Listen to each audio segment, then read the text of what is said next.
100% fees రాయితీతో AI నేర్చుకోవాలనుకుంటున్నారా? Attend quality thought gen AI test 2025. Accused Anandarao మీద ఫిర్యాది మిస్ రాధ ఇతను తన్ను బలాత్కరించబోయినాడని, తన్ను తాను రక్షించుకోవడానికి ఇతన్ని గాయపరిచారని కోర్టు వారికి చెప్పింది.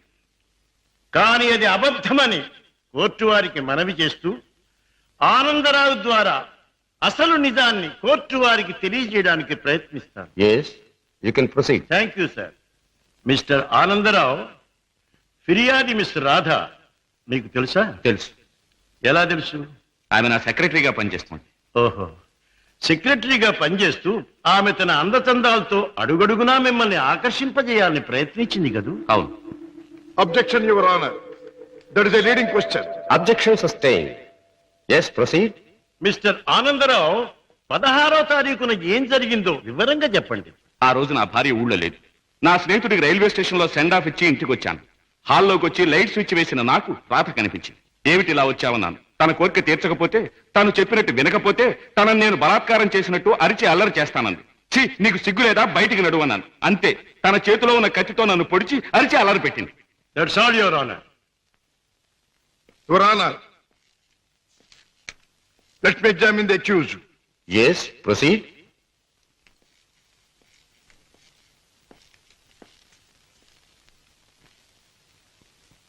మీ పేరు? ఆనందరావు. గుడ్, అందమైన పేరు. ఇటువంటి మంచి పేరు పెట్టిన మీ తల్లిదండ్రులను అభినందించాలి. 16వ తేదీన మీరు మీ స్నేహితుడికి సెండ్ ఆఫ్ ఇవ్వడానికి స్టేషన్కి వెళ్ళారు. అవును. మీ స్నేహితుడి పేరు? అరుణగిరి ప్రసాద్. వెరీ గుడ్, ఇది అంతకంటే అందమైన పేరు. ఏ ట్రైన్ కి పంపించి వచ్చారు? Hyderabad express. Hyderabad express, very good. మీ స్నేహితుడు కూడా మీలాగే భాగ్యవంతుడై ఉండాలి. Of course, is a millionaire. అయితే ఫస్ట్ క్లాస్ లో ట్రావెల్ చేసి ఉండాలి. Yes. మీరు స్టేషన్ నుంచి తిన్నగా ఇంటికి వెళ్ళారా లేక తిన్నగా ఇంటికే వచ్చాను. కారులో? ఎస్. కారులో స్టేషన్ నుంచి ఇంటికి వెళ్ళడానికి ఎంత టైం పడుతుంది? మామూలుగా అయితే 10 minutes పడుతుంది. ఆ రోజు ట్రాఫిక్ ఎక్కువగా ఉండటం వల్ల బహుశా 15 to 20 minutes పట్టుండొచ్చు. That's all right. పోనీ 20 నిమిషాలు అనుకుందాం. ఓకే. ఎస్. తిన్నగా ఇంటికి వెళ్ళి మీరు హాల్లో లైట్ వేశారు. అవును. ఆ లైట్ వెలుగులో మిస్టర్ రాధాని మీరు చూచారు. Yes. Your honour, Hyderabad express ప్రతిరోజు సరిగ్గా సాయంత్రం 4:20 బయలుదేరుతుంది. ఆ 16వ తేదీని కూడా కరెక్ట్ టైంకే బయలుదేరిందని సాక్ష్యం ఇవ్వడానికి అరుగో స్టేషన్ మాస్టర్ గారు సిద్ధంగా ఉన్నారు. అంతేకాకుండా ఆ రోజు రిజర్వేషన్ చార్ట్ ప్రకారం ఫస్ట్ క్లాస్ లో అరుణగిరి ప్రసాద్ అనే వారెవరూ ప్రయాణం చేసి ఉండలేదని కూడా వారు చెబుతున్నారు. యువర్ ఆనర్, ఆనందరావు గారు సాయంత్రం 4:20 స్టేషన్ నుంచి బయలుదేరామంటున్నారు. ఒక్క 20 నిమిషాలకే ఇల్లు చేరామంటున్నారు. మరి పట్టపగల ఆ లైట్ ఎందుకు వేయవలసి వచ్చిందో అది వారికే తెలియాలి. పైగా ఆ 16వ తేదీన వారు నివసిస్తున్నటువంటి గాంధీనగర్ ఏరియాలో ట్రాన్స్ఫార్మర్ రిపేర్ కోసం పవర్ షట్ డౌన్ చేయబడిందని, తిరిగి రాత్రి 8 గంటలకే పవర్ రెస్టోర్ చేయబడిందని సాక్ష్యం చెప్పడానికి electricity board, repairs and maintenance department వారు సిద్ధంగా ఉన్నారు. ఆనందరావు గారు లైట్ వేసామంటారు, డిపార్ట్మెంట్ వారు పవర్ లేదంటారు. ఒక్క మాటలో చెప్పాలంటే యువర్ ఆనర్, ఆనందరావు చెప్పే ఏ ఒక్క మాట కూడా నిజం కాదు.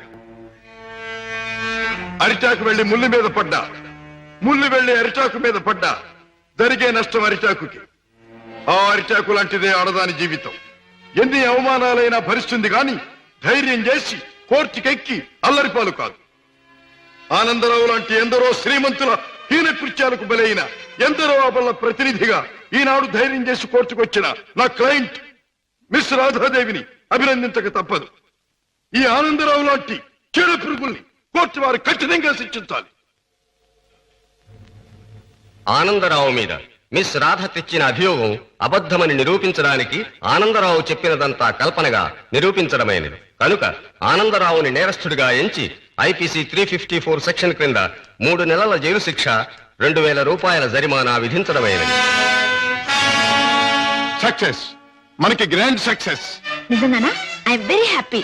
అవునమ్మా, మన వాదనతో పీపీకి మతిపోయింది, జడ్జికి మాట పోయింది, అవతల పార్టీ ఓడిపోయింది. రామయ్య, అన్నయ్య తన మొదటి కేసులో గెలిచాడు. స్వీట్. చాలా సంతోషం బాబు. నా చేతుల్లో పసివాడిగా ఆడుకున్న నువ్వు ఇంత పెద్ద లాయర్ అవ్వడం నాకెంతో ఆనందంగా ఉంది బాబు. రామయ్య, ఈ కేసు గెలవటానికి ముఖ్య కారణం ఏంటో తెలుసా? కళకళ్ళాడే ఫేస్ తో మా పద్మ నేను కోర్టుకు వెళ్ళేటప్పుడు శకునం రావడం. అందుకే మా చెల్లికి ఒక అందమైన బహుమతి. అబ్బా చీర చాలా బాగుందన్నయ్య. అమ్మా, నువ్వు ఇలాగే శకునం వస్తూ నేను ఇలాగే కేసులు గెలుస్తూ ఉంటే ప్రతిసారి నీకు ఓసారి. థ్యాంక్ యూ అన్నయ్య, థ్యాంక్ యూ. అన్నట్టు నీతో చెప్పడం మర్చిపోయాను. ఏమిటి? రేపు ఉదయం 10 గంటల నుంచి ఈ ఇల్లంతా చాలా సీరియస్ గా గంభీరంగా మారిపోబోతుంది. అయితే రేపు డాడీ వస్తున్నారన్నమాట. అవునన్నయ్య, లండన్ ట్రిప్ ముగించుకుని రేపు మార్నింగ్ ఫ్లైట్ కోసం ఫోన్ చేశారు. రేపు వస్తారు. మళ్ళీ 4 రోజుల్లో ఏదో వ్యాపారం పనులంటూ మరో దేశానికి పెడతారు. ఏమిటో ఈ వ్యాపారం పనులు, విమాన ప్రయాణాలు లేని డాడీకి ఏమీ తోచదు.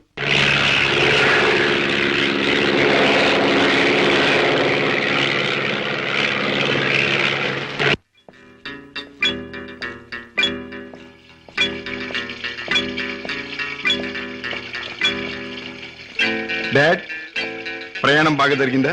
బాగానే సార్. ఏం ప్రాక్టీస్ ప్రారంభించావా? ఎస్ డాడీ, 10 రోజులైంది. పెద్ద బజారులో ఫ్లాట్ తీసుకుని ఆఫీస్ ఓపెన్ చేశాను. నేను ఫస్ట్ టేకప్ చేసిన కేసు నిన్న కోర్టులో బ్రహ్మాండంగా వాదించి గెలిచాను. అందరూ ఆశ్చర్యపోయారు. ఈ శశిభూషణ్ రావు కొడుకు ఓడిపోతే ఆశ్చర్యపడాలి. గెలవడం గొప్ప విశేషం ఏం కాదు. రాజా, ఒక్క కేసు గెలవడం కాదు, నువ్వు వేసే ప్రతి అడుగులోనూ విజయం ధ్వనించాలి. నువ్వు వెళ్లే ప్రతి దారిలోనూ సక్సెస్ మారుమోగాలి. That is my wish and ambition. Daddy, breakfast వస్తారా? ఇప్పుడే కాదు, యూ క్యారీ ఆన్.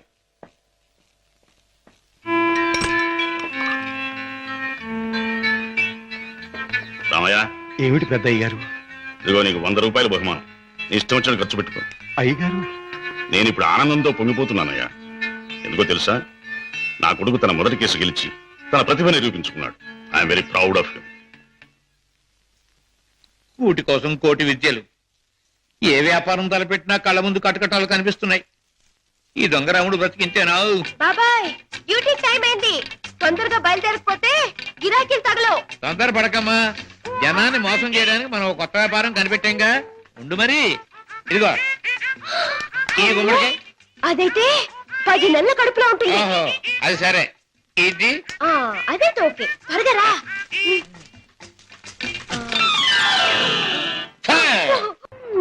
మంచి గిరాకీ లాగుంది. అయ్యో, కారాపడు బాబు, కారాపడు బాబు. ఏమిటమ్మా, ఏం కావాలి? అబ్బా, నిండు నెలల మనిషిని బాబు. అబ్బా, హాస్పిటల్ నుంచి వస్తున్నాను. 2 మైళ్ళ అవతల మా అయ్య నా కోసం కాసుకుని ఉంటాడు. ఓహో, అక్కడికి తీసుకెళ్ళండి బాబు, మీకు పుణ్యం ఉంటుంది. అలాగేనమ్మా, రా ముందు కూర్చో. అబ్బా, జాగ్రత్త జాగ్రత్త జాగ్రత్త. అమ్మా, అయ్యో. ఏమిటి అలా కడుపు పట్టుకుంటున్నావు? జారిపోతున్నావునని. అదే బాబు, నేను జారి పడితే లోనున్న బిడ్డకి దెబ్బ తగలకుండా. ఎన్నో నెల? ఇది జనవరి కదా బాబు, అంటే 1వ నెల. ఏమిటి, 1 నెలకు అంత కడుపా? ఏ కడుపా? కడుపుకి 9 నెలలు బాబు. మీరు అడిగింది దీన్ని గురించి అనుకోలేదు బాబు. ఇది నిక్కర్చైనా 9 నెలల కడుపే బాబు. అది సరే, మీ ఆయన ఏం చేస్తుంటాడు? ఇదిగో ఇట్టా కడుపు చేస్తుంటాడు. ఆ పైన దేశాల పట్టు తిరుగుతుంటాడు. మొదలష్టపోడు. ఎందుకైనా అలా తిడతావు? చక్కగా గుమ్మడి పండు లాంటి బిడ్డలు. గుమ్మడి పండు అంటున్నారు, మీకెలా తెలుసు? చూస్తుంటే తెలవడంలా. ఏది ఏమైనా ముద్దుగా బొద్దుగా ఉండే బిడ్డలు కంటాను బాబు, కంటాను. అదిగో ఆ పక్కన ఆపండి, మా అయ్య అక్కడున్నాడు. ఓకే, ఇక్కడే ఇక్కడే. అయ్యా, అమ్మా సీత, నా తల్లే. అయ్యా, ఈయన అయ్యా, ఈ మనిషే. ఏ బాబు, నా కూతురు ఎంత దూరం తీసుకొచ్చింది నువ్వేనా నాయనా? నేనేనండి. బాబు, నాయనా, ఇలా రండి బాబు, రండి బాబు, వినండి బాబు. నా కూతుర్ని ఎంత దూరం తీసుకొచ్చిన పెద్ద మనిషి ఈయనేనంట. ఈ ఘనకారం చేసింది కూడా ఈయనేనంట. అయ్యో, ఇందులో ఘనకార్యం ఏముందండి? ఒంటరిగా ఆడపిల్ల కనిపిస్తే ఎవడైనా చేసే పని నేను చేశాను. వింటున్నారా బాబు, వింటున్నారా? అందరూ చేసే పనే నేను చేశానని నదులు మెదులు లేకుండా అంటున్నాడు. అమ్మో నాయనో బాబు. నన్ను నీ దగ్గర వదిలేసి తన దారిని తను పోతానంటున్నాడు. అయ్యా, అవునండి, మీ అమ్మాయిని మీకు అప్పగించాను, ఇక పోతాను. అయ్యో అయ్యో అయ్యో, అదేమిటయ్యా? దాని మొహం చూస్తే దాని కలగడంలే, దాని కడుపు చూస్తే నీ గుండె బదలవడంలే. ఉరుటి ఖర్చు నేను ఒక 500 రూపాయలైనా, 1000 రూపాయలైనా ఇచ్చి వెళ్ళాలని అనిపించట్లేదు. ఏమిటండి, నాకేంటి అవసరం? నేను ఎందుకు ఇవ్వాలి? వింటున్నారా బాబు, వింటున్నారా? దాని ఎంతవరకు తీసుకొచ్చింది తానేనంటున్నాడు. ఈ ఘనకారం చేసింది కూడా తానేనంటున్నాడు. దగ్గర వదిలేసి పోతానంటున్నాడు. పురుటికత్తులు కూడా ఏమి ఇవ్వనంట బాబు. దీన్ని తల్లించేసిన ఇద్దరు కనీసం పురుటికత్తులుగానే ఇవ్వాలా లేదా? అందరూ ఒక నిమిషం ఆగండి. ఇది అమ్మాయి కడుపు కథ. అది సరే, కడుపు బుల్లే, మొదటిసారి మనం ఎప్పుడు కలుసుకున్నాం? ఏడాది క్రితం. అప్పుడు నేనేమన్నాను? నీలాంటి అందమైన పిల్ల దొరకటం నా అదృష్టం అన్నారు. అప్పుడు నువ్వేమన్నావో గుర్తుందా? నాలాంటి పోలీస్ ఆఫీసర్ దొరకటం నీ అదృష్టం. పోలీస్ ఆఫీసరా? అయ్యయ్యో. అవును, రౌడీల్ని కేడీల్ని పట్టుకునే పెద్ద పోలీస్ ఆఫీసర్. పాపం, కడుపుతో ఉన్న నిన్ను వదిలిపెట్టి నేను తప్పు చేస్తానా? ఒక్క పురిటి ఖర్చులేమిటి, అన్ని ఖర్చులు నేనే భరిస్తా. నిన్ను పువ్వుల్లో పెట్టి పూజిస్తా. పదండి కారెక్కుదురు గాని. పువ్వుల్లోనూ కాయల్లోనూ నన్ను పెట్టదు బాబు. నా బతికేదో నన్ను బతకనివ్వండి బాబు. ఆహా, పండు లాంటి పిండం బుర్ర బద్దలైంది. కడుపులే. కూటి కోసం కోటి విద్యలు. అన్నయ్య, ఏం పద్మా? రేపు మా కాలేజీ కల్చరల్ ప్రోగ్రామ్ కి నేను 500 రూపాయలు ఇవ్వాలి. డాడీని అడిగా డబ్బులు తెచ్చిపెట్టం. ఏ డాడీ నువ్వే అడగొచ్చుగా. అమ్మో, ఆయన ముందు నిలబడి మాట్లాడాలంటేనే నాకు దడ వణుకు. ఇంక డబ్బులు అడగాలంటే ఏ డాడీని చూస్తే ఎందుకమ్మా అంత భయం? ఆయన ఏమన్నా పులా సింహమా? ప్లీజ్ అన్నయ్య, నువ్వు అడిగి తెచ్చిపెట్టు ప్లీజ్. గారాల చెల్లెలు మారాన్ చేస్తుంటే తప్పుతుందా? ఓకే. పులి ఎక్కడుందమ్మా? వంద బ్లడీ హెల్జీ వస్తాను. వాడు అమ్మకానికి ఒప్పుకోలేదా? కావాలంటే 1 లక్ష రూపాయలు ఎక్కువ పెట్టి, 1 లక్ష కాదు, 2 లక్షలు, 3 లక్షలు, 5 లక్షలు సరే వాడు మొహానికి ఉంటుంది. I don't care for money, understand? What daddy, business లో ఏమైనా సమస్య వచ్చిందా? సమస్య లేకుండా బిజినెస్ ఉండదు కానీ. ఏ సమస్య అయినా మీరు డబ్బుతో పరిష్కారం చేస్తారు డాడీ. కోర్స్, ఈ లోకంలో ఎంతటి సమస్యనైనా డబ్బుతో పరిష్కారం చేయవచ్చు నా ఉద్దేశం. ఎంతటి వాడినైనా డబ్బుతో తల ఉంచుకునేట్టు చేయొచ్చు నా అభిప్రాయం. Exactly correct. ఈ సంగతే నేను చెల్లెమ్మతో కూడా చెప్పాను. ఏదో వాళ్ళ కాలేజీ ఫంక్షన్ కి తలకు 200 ఇస్తున్నారట. ముష్టి 200 ఏమిటమ్మా? డాడీ అడిగితే 500 ఇస్తారు. ఈ డబ్బుతో అందరూ నీ ముందు తలంచుతారు అని చెప్పారు. Your right. ఈ శశిభూషణ్ రావు పిల్లలు అందరికంటే ఎప్పుడు ఉన్నతమైన స్థానంలోనే ఉండాలి. ఈ చెక్ తీసుకెళ్లి పద్మకిచ్చి ఫిలప్ చేసుకోండి. Thank you daddy. ఏమి పద్మ, ఇవాళ కాలేజీ అయ్యాక మనందరం కలిసి పిక్చర్కి వెళ్దామే? అవునే పద్మ, కొత్త ఇంగ్లీష్ పిక్చర్ రిలీజ్ అయింది, వెళ్దామే. సారీ, ఇవాళ పిక్చర్ ప్రోగ్రామ్ కుదరదు. అర్థమైందే, నువ్వు వాళ్ళ పిక్చర్కి రానన్నావంటే నీ బాయ్ ఫ్రెండ్ కిషోర్ ది మ్యూజిక్ ప్రోగ్రామ్ ఉండుంటుంది. కిషోర్ ఒక బాయ్ ఫ్రెండే కాదు, అమ్మాయి గారి మనసు దోచుకున్నా. చాలే, మీ అధిక ప్రసంగం ఆపితే మిమ్మల్ని కూడా నా ఖర్చుతో ప్రోగ్రామ్ తీసుకెళ్తాను.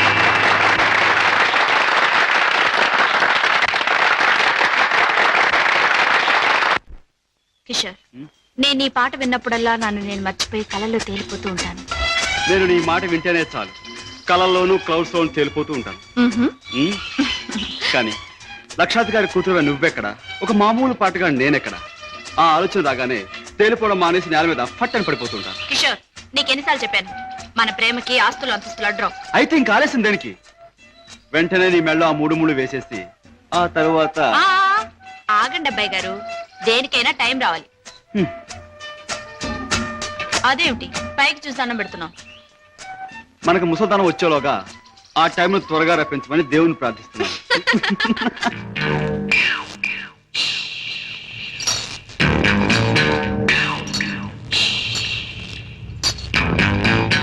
ఆ సూపేటపే కొరమేలాగా కొరకొర సొత్తా ఈతు సాప్ అయిపోదు.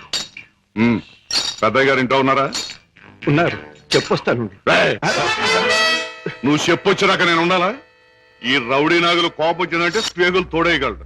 ఏండ్రకైనా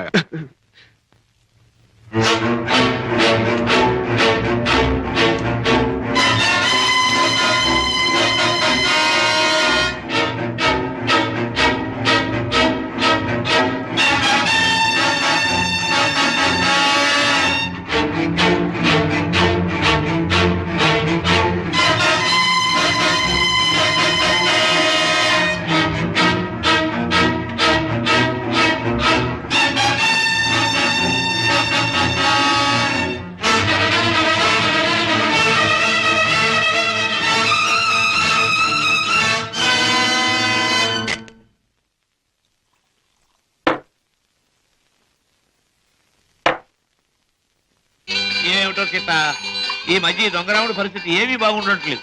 ఎవడు చూసినా పెద్ద లక్షాధికారులేగా సూటు బూటు వేసుకుని తిరగడమే తప్ప జేబులో దమ్మిడి ఉండడం లేదు. మనం కష్టపడి జేబులు తీర కత్తిరిస్తే అందులో అగ్గిపెట్లు, రేషన్ కార్డు, నిరోధులు, సిగరెట్ పీకులు దొరుకుతున్నాయి. ఏమిటో ఇలా అయితే ఈ దొంగరాముడు బ్రతుకు గంజినీళ్ళే రా సీత. ఎవడా నువ్వు రాస్కెల్?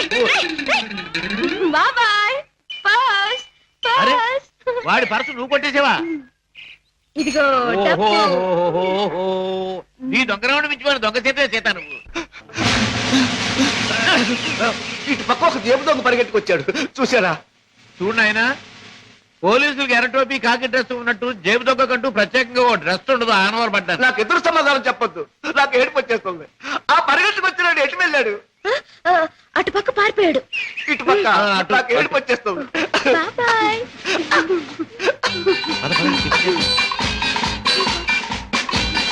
హోటల్ బృందావన్.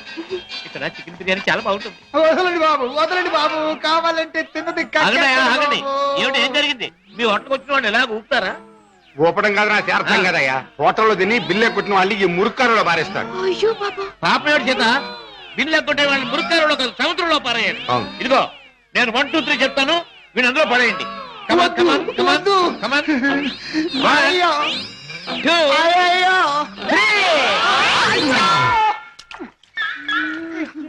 డబ్బు లేకుండా టిఫిన్ తింటాడు బాబు గారు. తొమ్మిలేక బాగా జరిగింది. ఆకులు తిను, ఆకులు తిను. చెప్పచ్చు. చూడు బాబు, చెప్పండి సార్. 2 చికెన్ బిర్యానీ, 4 కట్లెట్స్, ఒక అడగను ఖైమా బాల్. పోలీస్ బాబు, ఆ జేబు దొంగ దొరికాడా? ఇంకా లేదమ్మా, ఏడుపు వచ్చేస్తుంది. ఏడోటి ఎందుకు గాని, కూర్చోండి, టిఫిన్ తిందురు గాని. అలాగే కూర్చోవయ్యా, తిందువు గాని.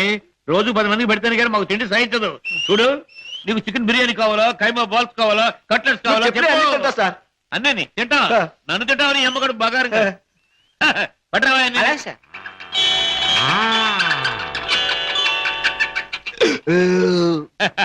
ఏం పోలీస్ బాబు, ఏం పవర్ఫుల్ గా రావడం లేదు? ఇంకో ప్లేట్ ఏమైనా కొడతావా? వద్దు బాబు, ఎక్కువ తింటే ఏడుపు వస్తుంది. బేరర్, బిల్లు తీసుకుని అరటిపళ్ళు కిళ్ళీలు పట్టరా. అలాగే సార్. సీత, నువ్వు బిల్లు చేసి 5 రూపాయలు టిప్ కొట్టు. ఏంటయ్యా, బాంబు చూసి భయపడ్డట్టు అలా భయపడిపోతావు? ఈ పరసలు ఆది ఇందాక ఆ జేబు దొంగ కొట్టేసి పారిపోయాడు.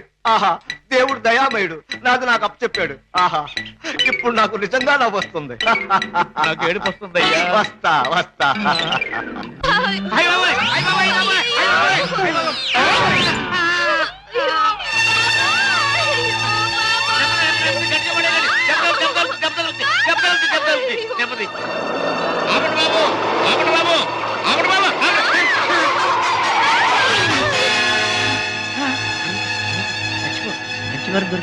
మంచి వారం దొరికింది. అమ్మో నాయన, బాబాయ్, అబ్బాయ్, అబ్బో, అయ్యయ్యో. ఏం జరిగింది? ఏం జరిగిందా? నా ఒక్కగానొక్క కూతుర్ని నీ కారుకు బలి చేసుకుని ఇంకా ఏం జరిగిందని అడుగుతున్నావా నాయనా? నీ పుణ్యమా అంటూ వయసు వచ్చిన నా బంగారు తల్లిని నీ పొట్టను పెట్టుకున్నావా నాయనా? అయ్యయ్యో, అయ్యో అయ్యో. అబ్బా, నా వంక చూడమ్మా, నా వంక చూడమ్మా. అబ్బా, వెళ్ళిపోయింది బాబు. ఎక్కడికి వెళ్ళిపోయిందయ్యా? నీ ఎదురుగానే పడిందిగా. అయ్యయ్యో, ప్రాణాలు పోయాక పీరుకుంటే మాత్రం లాభం ఏంటి నాయనా? కర్మకాండ చేయడానికి కూడా డబ్బులు లేవు బాబు. గంధపు చెక్కలతో దానం చేద్దామని అనుకున్నాను బాబు. ఇప్పుడు మామూలు పొలకు కూడా డబ్బు లేవు తల్లి. అయ్యా, అయ్యో పాపం. బాబాయ్, గంధపు చెక్కలు లేకపోయినా మామూలు పుల్లలతో కాల్చొచ్చుగా. చాలు బాబు, చాలు. గంధపు చెక్కలు నా సాగుకు చూసుకోవచ్చు. మామూలు కర్మకాండకైనా 300 కావాలి నాయనా. అంతే కదా బాబాయ్. డిక్కీలో డబ్బా ఉంది, పట్రా. డబ్బా? ఏం డబ్బా బాబు? డబ్బులు డబ్బా? చూస్తే నీకే తెలుస్తుందిగా, పట్రా. అయ్యయ్యో, అమ్మా, నీ మీద ఎన్ని ఆశలు పెట్టుకున్నా తల్లే. అయ్యయ్యో, అమ్మా. ఆహా, ఫుల్ మూన్ లాంటి ఈ ఫేస్, దొండ పండు లాంటి ఈ లిప్స్, కట్టుకున్న వాడికి ఎవడికు గుమ్మడి పండు లాంటి కొడుకుని ఇచ్చే ఈ శాల్తీ కాసేపట్లో కాలిపోవలసిందేనా? మాడి మసై బూడిదైపోవలసిందేనా? బాబు, బాబు, ఇందులో డబ్బులు ఉన్నట్టు లేదే. బాబాయ్, నీ దగ్గర ఎగ్గి పెట్టుంటే ఇలాగేవు. బాబు, పీడీ కాల్చుకుంటావా? అదే, ఏం లేదు. ఈ డబ్బాలో ఉన్న పెట్రోల్ ఆ పిల్ల మీద పోసి ఈ ఎగ్గి పుల్ల గీసి తయారైపోయింది. అయ్యయ్యో, అంత పని చేయదు సార్, మీకు దండ పెడతాను సార్. అబ్బే అదేం లాభం లేదు. నువ్వు చచ్చిపోయిందనివి, నీకు కర్మకాండ చేయకుండా ఎలా వదిలిపెడతాను? సార్ సార్ సార్ సార్, మమ్మల్ని వదిలేండి సార్, చచ్చిన ఇక మీ కారు కనపడి చావు సార్. అబ్బే అదేం లాభం లేదు. ఇలా కడుపని కాయని ఎంతమంది ప్రాణాలు తీస్తారో ఏమో, పోలీసులకు రిపోర్ట్ ఇస్తారు. బాబాయ్ బాబాయ్, సార్ సార్ సార్ సార్, బాబాయ్ వెళ్ళాడు కదండి, నన్ను కూడా వదిలేండి. మీ పేరు చెప్పుకుని మళ్ళీ వెధ పనులు చేస్తావు. అబ్బే అదేం లాభం లేదు. బాబాయ్, అయినా నిన్ను అత్తవారింటికి పంపిస్తేనే కానీ